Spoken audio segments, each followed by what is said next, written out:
আজকে আমি নিয়ে এসেছি নিরামিষ আলু পটলের ডালনা রেসিপি। নিরামিষ দিনে এই আলু পটলের ডালনা গরম ভাত বা রুটির সাথে বেশ কিন্তু জমে যায়, খেতে কিন্তু দারুণ লাগে। তো চলুন তাহলে আজকের এই আলু পটলের নিরামিষ ডালনা রেসিপিটি দেখে নেওয়া যাক। তো আশার মিনি কিচেনে সকল বন্ধুদের স্বাগত জানিয়ে শুরু করছি।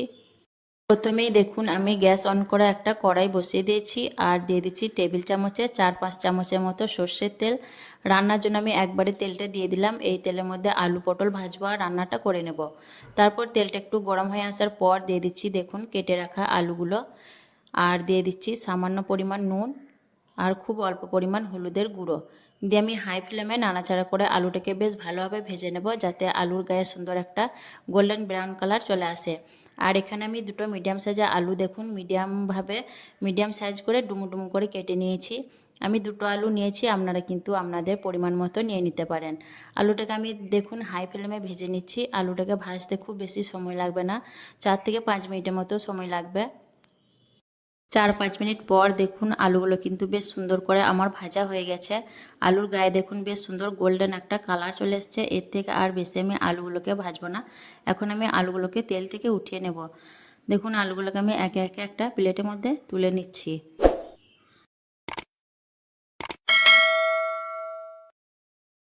তারপর এই তেলের মধ্যে আমি দিয়ে দিচ্ছি কেটে রাখা পটলগুলো। এখানে আমি 250 গ্রাম পটল নিয়েছি আর পটলগুলোকে দেখুন হালকা খোসা রেখে আমি বাকি খোসাগুলোকে ভালোভাবে ছাড়িয়ে ধুয়ে পরিষ্কার করে পটলগুলোকে 2 টুকরো করে কেটে নিয়েছি। এইভাবে করে আপনারাও কেটে নিতে পারেন। দিয়ে পটলগুলোকেও আমি খুব ভালোভাবে নাড়াচাড়া করে ভেজে নেব 4 থেকে 5 মিনিটের মতো, তাহলে পটলের গায়েও সুন্দর একটা কালার চলে আসবে। আর পটলের গায়ে যদি এরকম হালকা খোসা রেখে রান্না করা হয় তাহলে পটলগুলো রান্নার পর খুব বেশি গলে যায় না, পটলগুলো কিন্তু গোটা গোটা থাকে। তার জন্য আমি হালকা খোসা রেখে পটলগুলোকে এভাবে কেটে নিয়েছি। 4-5 মিনিট পর দেখুন পটলগুলোও কিন্তু খুব সুন্দরভাবে আমার ভাজা হয়ে গেছে। পটলের মধ্যে দেখুন সুন্দর একটা কালার চলে এসছে। এখন আমি পটলগুলোকেও একে একে কড়াই থেকে তুলে নিচ্ছি।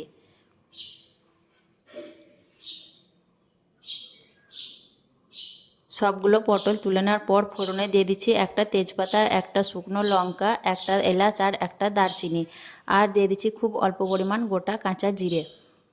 দিয়ে আমি বেশ ভালোভাবে ফোড়নটাকে একটু নাড়াচাড়া করে ভেজে নেব, যাতে ফোড়ন থেকে সুন্দর একটা ফ্লেভার বেরিয়ে আসে।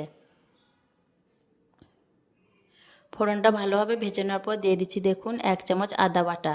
দিয়ে আদা বাটাটাও আমি বেশ একটু নাড়াচাড়া করে নেব, যাতে আদার গন্ধটা না থাকে, কাঁচা গন্ধটা। আদাটা একটু নাড়াচাড়া করানোর পর দিয়ে দিচ্ছি এখানে আমি টমেটো পেস্ট। এখানে আমি দুটো মিডিয়াম সাইজের টমেটো পেস্ট করে নিয়েছি, সেটাই দিয়ে দিলাম। টমেটো সাইজ যদি বড় হয় সেক্ষেত্রে একটাও দিতে পারেন। দিয়ে আমি আবারও একটু নাড়াচাড়া করে নেব, যাতে টমেটোর কাঁচা গন্ধটা না থাকে। টমেটো পেস্টটা একটু নাড়াচাড়া করে নেওয়ার পর এখন দিয়ে দিচ্ছি 1/2 চামচ হলুদের গুঁড়ো, 1/2 চামচ ঝালের জন্য লঙ্কার গুঁড়ো, আর দিয়ে দিচ্ছি 1/2 চামচ ধনে গুঁড়ো, আর 1/2 চামচের থেকে একটু বেশি জিরের গুঁড়ো। দিয়ে বেশ ভালোভাবে আমি মশলা কষিয়ে নেব। মশলাটা কিন্তু বেশ ভালোভাবে কষিয়ে নিতে হবে। আর মশলাটা যত ভালোভাবে কষাবেন সুন্দর একটা কালার আসবে মশলা থেকে, আর রেসিপিটা খেতেও বেশ ভালো লাগবে যত ভালোভাবে কষাবেন। তো মশলা আমি বেশ ভালোভাবে মিডিয়াম ফ্লেমে কষিয়ে নিচ্ছি দেখুন।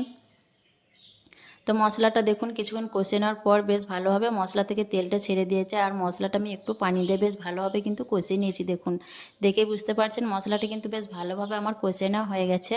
এখন এর মধ্যে দিয়ে দিচ্ছি আমি ভেজে রাখা আলু আর পটল, আর দিয়ে দিচ্ছি 1 চামচ নুন। যেহেতু আমি আলু ভাজার সময় নুন দিয়েছিলাম কিন্তু পটল ভাজার সময় নুন দিইনি, তার জন্য পুরোপুরি 1 চামচ নুন আমি দিয়ে দিলাম। তো আবারও মিনিটখানেক আমি বেশ ভালোভাবে মশলার সঙ্গে আলু পটলটাকে কষিয়ে নেব। যত ভালোভাবে কষাবেন তরকারিটা কিন্তু ততই টেস্ট হবে। তো বেশ ভালো করে আমি কিছুক্ষণ আলু পটলটাকে কষিয়ে নেব। আর আজকের রেসিপি যদি পছন্দ হয়ে থাকে, যারা নতুন বন্ধু আমার ভিডিওটি দেখছেন, ভালো লেগে থাকলে অবশ্যই আমার চ্যানেলটিকে সাবস্ক্রাইব করে আমার পাশে থাকবেন। আর যারা আমার চ্যানেলটি সাবস্ক্রাইব করে আমার পাশে আছেন তাদেরকে অসংখ্য ধন্যবাদ আমার সাথে থাকার জন্য। তারপর দেখুন আমি মিনিট খানেক বেশ ভালোভাবে আলু পটল মশলার সঙ্গে কষিয়ে নিয়েছি। দেখে বুঝতে পারছেন কিন্তু আমি বেশ ভালো করে কষিয়ে নিয়েছি। এখন আমি এর মধ্যে দিয়ে দেবো ঝোলের জন্য পানি। আর ঝোলটা নিজেদের পছন্দ মতো দিতে পারেন, যে যেমন ঝোলের পরিমাণটা রাখতে চান। আমি কিন্তু বেশি ঝোল করব না, হালকা গা মাখো রাখবো। তার জন্য দেখুন আমি বেশি পানি কিন্তু দিইনি, অল্প পানি দিয়েছি। দিয়ে বেশ ভালোভাবে নাড়াচাড়া করে ঝোলের সঙ্গে আলু পটলগুলোকে মিশিয়ে নিচ্ছি। বেশ ভালোভাবে মিশিয়ে নিচ্ছি। আর এই পর্যায়ে কিন্তু আপনারা চাইলে একটু চিনি ব্যবহার করতে পারেন টেস্টটা ব্যালেন্সের জন্য। আমি কিন্তু চিনি দিচ্ছি না, চিনি ছাড়াই কিন্তু আমার কাছে খুব ভালো লাগে এই রেসিপিটা। ভালোভাবে নাড়াচাড়া করে মিশিয়ে নেওয়ার পর এখন আমি ঢাকনা দিয়ে বেশ কিছুক্ষণ রান্না করে নেবো, যাতে আলু পটল বেশ ভালোভাবে সেদ্ধ হয়ে যায়। 8-10 মিনিটের মতো রান্না করার পর আমি ফিরে এলাম, যে ঢাকনা খুলে নিলাম।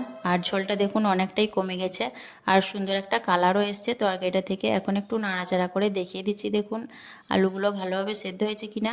তো দেখুন আলুটা কিন্তু খুব সুন্দরভাবে সেদ্ধ হয়ে গেছে, সুসেদ্ধ হয়েছে ভালোভাবে। এখন এর মধ্যে দিয়ে দিচ্ছি 1 চিমটি গরম মশলার গুঁড়ো আর দিয়ে দিচ্ছি 1 চা চামচ গাওয়া ঘি। এতে করে সুন্দর ফ্লেভার আসে, খেতে বেশ টেস্টি হয় রেসিপিটা। খুব সহজ একটা রান্না। দিয়ে আমি বেশ ভালোভাবে দেখুন গরম মশলা আর ঘিটাকে নাড়াচাড়া করে ভালো করে মিশিয়ে নেব। এইভাবে অবশ্যই একবার রান্নাটা করে দেখবেন, খুব সহজ একটা রান্না আর খুব বেশি সময় লাগে না। নিরামিষ দিনে বা যে কোনো দিনে রান্নাটা করে নিতে পারেন। গরম ভাত, রুটি, পরোটার সাথে খেতে কিন্তু দারুণ লাগে।